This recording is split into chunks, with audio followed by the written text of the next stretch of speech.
तो म्हणजे सरकारला, फडणवीस साहेबांना किती अडचणीत आणता येईल हे भुजबळ काम करतो, की मराठ्यांचे सरकारचे मनं जुळले नाही पाहिजे हे काम तो करतो.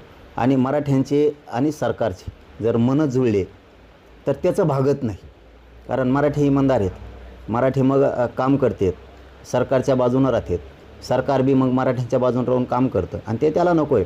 मग त्याला काय, त्याचा स्वार्थ भागत नाही, त्याला राजकीय पदं लागते, मग ओबीसीच्या नावाखाली त्याला आणखीन काय हडपिता येतं, मग ते राहत नाही ना. त्याला वाटतं फक्त ओबीसीच त्यांच्या संघ असला पाहिजे, बाकीचा मराठा, दलित, मुस्लिम, लिंगायत, मायक्रो ओबीसी, आदिवासी, कोळी बांधव हे त्यांच्यासोबत राहिले नाही पाहिजे या भूमिकेत तो हमेशा काम करतो. पण ह्यो डाव आता देवेंद्र फडणवीसच्या लक्षात आला आहे की हा याच्या स्वार्थासाठी फक्त ओबीसी करतो आणि आपल्यापासून बाकीच्या जातीत तोडायचं काम हे भुजबळनी केलं आहे. हे आता फडणवीस साहेबांच्यासुद्धा लक्षात आलं.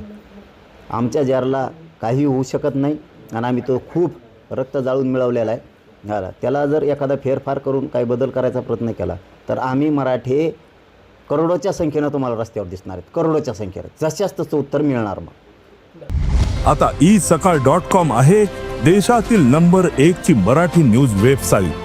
प्रत्येक अपडेटसाठी isakal.com ला नक्की भेट द्या.